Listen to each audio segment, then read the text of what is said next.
and fun.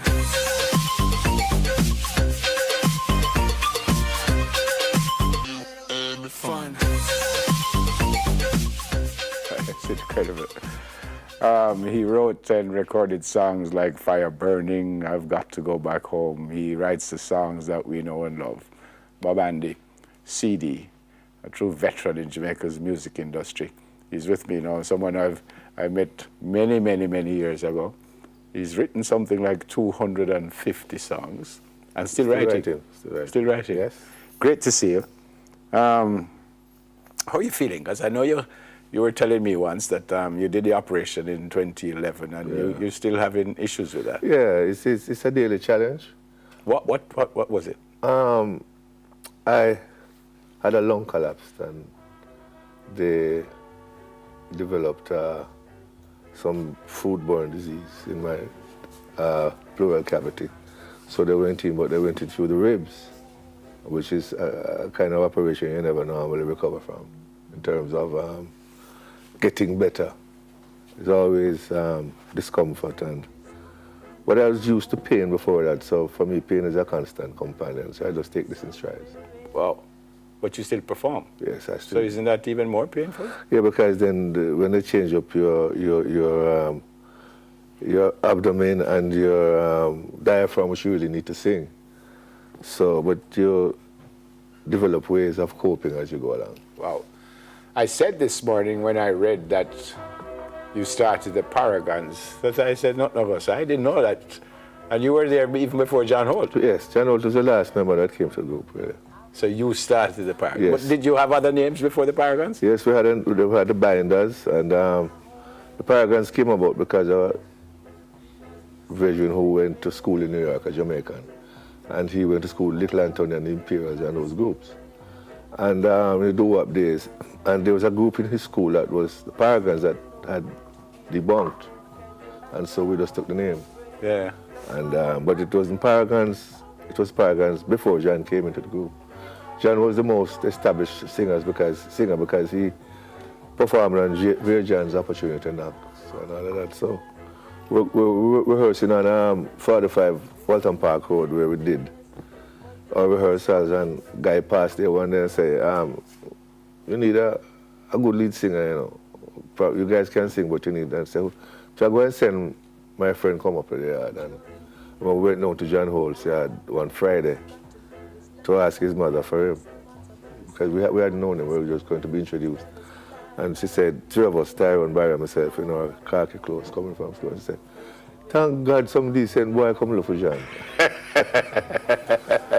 So that's how you got involved. John came into the group after that. And 66, we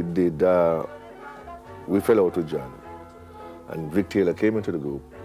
1966 was the first year they had household names doing, normally is amateur singers do the festival. Right. But this year the Blues Busters, Joe Higgs, the Mater, so it was the year when Bam Bam won. Yeah. After that event happened, went down to Parish Church, which is where the group started, Stone Parish Church, because we used to be choir boys. And Tyrone said to me, you know, Vic Taylor is a very good singer, but John is more compatible with the group. And I said, I agree, but if he comes, I go. And he came and they went to Jukrid and I went to Studio One. And you were a solo since then? Yes. Biggest song? This? Sales-wise? No. I'd say the most known song is this. The most known song is this? Yes. Sales-wise? Well, we don't get them kind of figures, you know. It is just coming to the stage where Jamaicans are being formally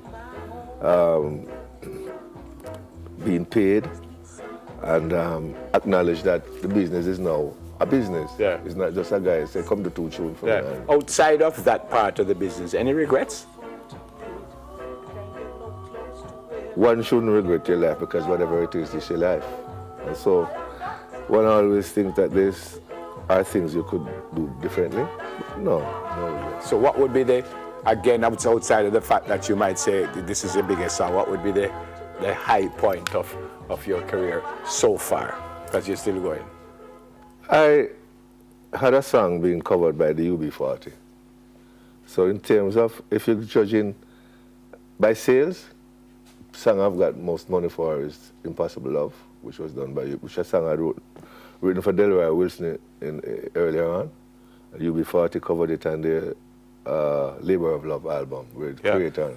Do you write specifically? Like you hear someone say, I'm going to write a song for that person, or you write a song and someone, what do you do? Both ways. Both ways. I wrote, Marcia Griffiths and myself started doing harmony at Studio One.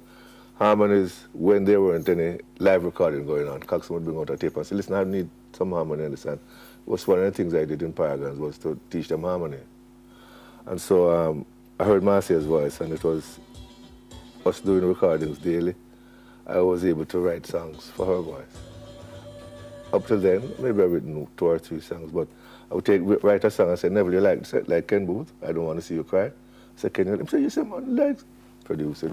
Where does that come from? Would you just sit on one day and say, I'm going to write a song? Or where does the inspiration come from? What you see, what you feel, how you know you're going to write a song? I've never been a couple of songs. I've never really sat down with a pen and a book and said, okay, I'm going to write a song now. So like my early days at Studio One, I used to take out records for a living because, you know, you're writing and you're singing, but you don't know when you're going to get, if the song will sell, you need to get paid in the meantime.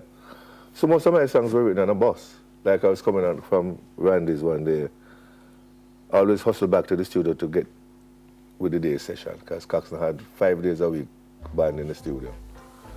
I was coming from the store one morning and 2 experiences came to mind. And normally I know when I get a good song because you get the melody and the lyrics at the same time. You never go wrong when you get the lyrics and melody at the same time. That's incredible. But you know, when you play, I started, I wouldn't say playing, started trying to discover the piano at an early age. And so when you grow up with playing around with notes, you absorb them.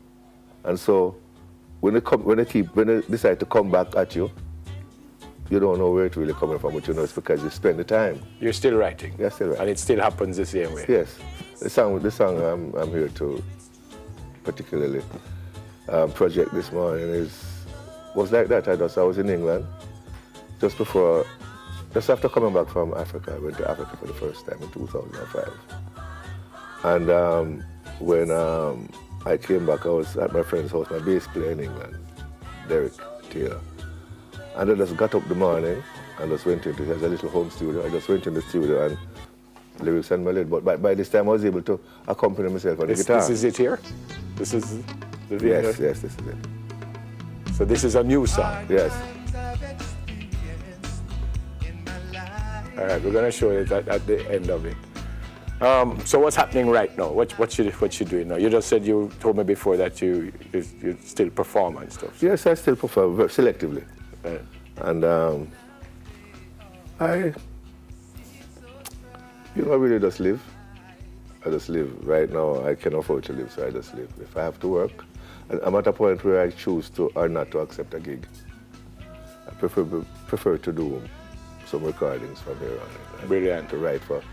We've spoken about this sit-down thing, yes. But we've spoken about it in a different way. Yes, because I still want to sit with you for half hour, 1 hour. Yes. And we talk about you, your life, your friends, your work. Great to see you. Always brilliant to see you. Thank you very much. Always brilliant to see you. Thank you, same here. All right, we're going to do a little bit of this because we have to go to news. Bob Andy, I feel like I want some of my friend, Bob Andy CD. Really good to see you. We're going to go to News in 5 after a little bit of this video. New to me. Obstacles and heartaches I have seen. I just keep meandering like a stream, never giving up on my live stream. Thank you so much for joining us for News in 5. I'm Raquel Jones. And